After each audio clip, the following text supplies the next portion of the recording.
Welcome back, Focus Learners. So, we've got an amazing explainer for you today, and I am genuinely pumped to dive into this one. Have you ever felt just totally stuck?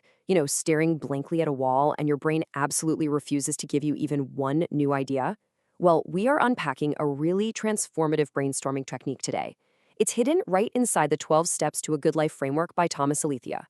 Now, listen, this isn't your standard run of the mill brainstorming advice.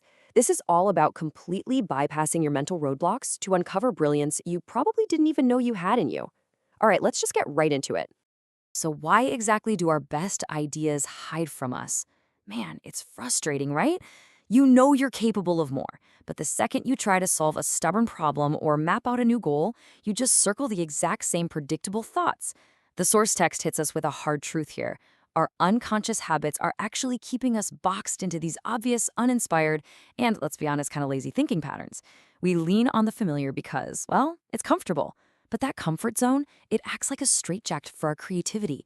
We just end up suffocating in these tiny, rigid boxes we built ourselves, completely missing the innovative solutions waiting right there in plain sight. Which brings us to this fantastic quote from the text, from former MMA fighter Melissa Scarecrowden. She says, "No problem can be solved by the same consciousness that created it." Hit the nail right on the head. If you want a brand new result, you literally cannot use the exact same mindset that got you stuck in the first place, right? We have to step entirely outside of our current box of beliefs to find truly new solutions. You can't just try to think harder. You actually have to think differently. So, moving to section 1, the obvious thinking trap. Basically, to escape, we have to realize our conscious mind is wrestling this 800-pound gorilla of unconscious habits that fiercely filters out anything new and just anchors us to the obvious. Which leads perfectly into section 2, the list of 100. This is the good news. It's a structured method designed specifically to force your brain right past that stubborn 800-pound gorilla resistance. So what is it? The list of 100 is a structured brainstorming technique where you force yourself to write a list of exactly 100 possible actions, ideas, or goals. Not 20, not 50, exactly 100. And honestly, this simple, almost brutal constraint acts as the ultimate tool to bypass your conscious limits. By demanding such a massive volume, you just strip your brain of its ability to filter and judge everything. You stop trying to be smart, and you literally just start producing. All right, section 3, pushing past the surface. Just a heads up, making this list is going to be a messy, uncomfortable, psychological journey, and your brain is absolutely going to fight you on it.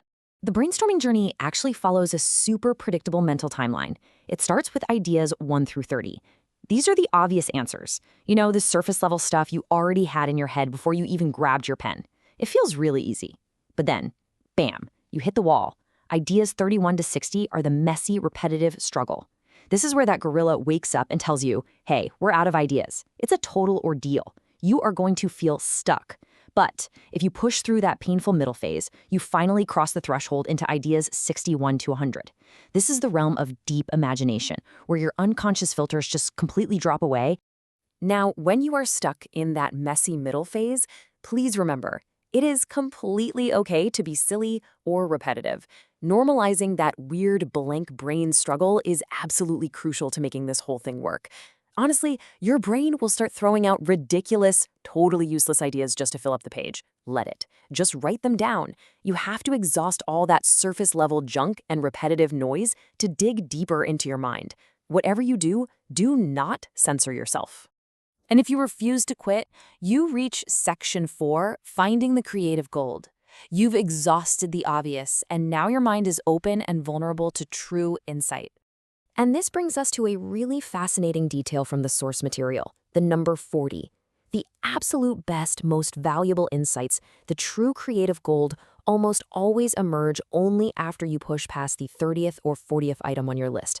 Think about that for a second. By pushing past those initial, obvious answers, you finally dig into your deeper imagination. I mean, if you stop at 20 ideas like most people usually do, you are literally quitting right before the breakthrough. You're leaving all the best solutions locked up in your unconscious. Forcing yourself past 40 is what actually unlocks the vault. Let's move to section 5, applying the technique. We're going to look at some practical ways you can start using this immediately to navigate your own life. The source outlines 2 main applications for this technique: problem solving, which is all about developing alternatives, versus journaling, which is geared much more towards self-reflection. Problem solving uses the list to generate raw, actionable steps to fix a specific issue. Journaling, on the other hand, uses it to reflect deeply on your personal values, figuring out who you are and what you really want. Let's take a closer look at both. For problem solving, the golden rule is super simple.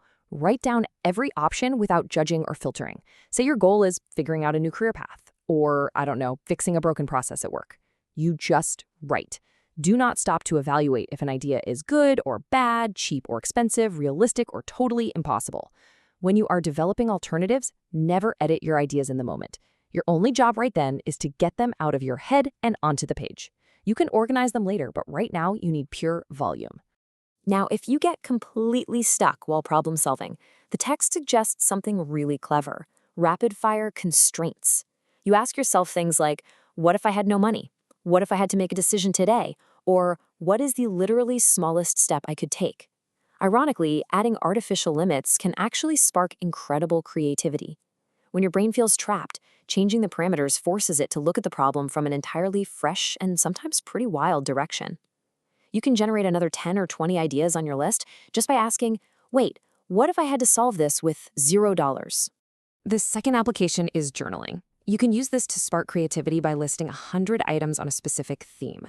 You could list 100 things you're grateful for, 100 places you want to visit, or maybe 100 things you value in a relationship. Using the list of 100 for journaling forces you way past the cliché answers. By the time you're scribbling down item number 75, you are uncovering the deeply profound reasons why certain beliefs truly matter to you at your core. It's just a phenomenal tool for self-discovery. Which brings us to the ultimate question directly from the text. What is a specific problem or area of life you are currently trying to navigate? Really think about it. Where do you feel stuck right now? Where are you relying on that exact same old consciousness to solve a stubborn issue? I challenge you to grab a pen and paper right now. Write your problem at the very top, number that page from 1 to 100, and do not stop until every single line is filled. Go find your gold. Thanks so much for learning with me today, and I'll catch you in the next explainer.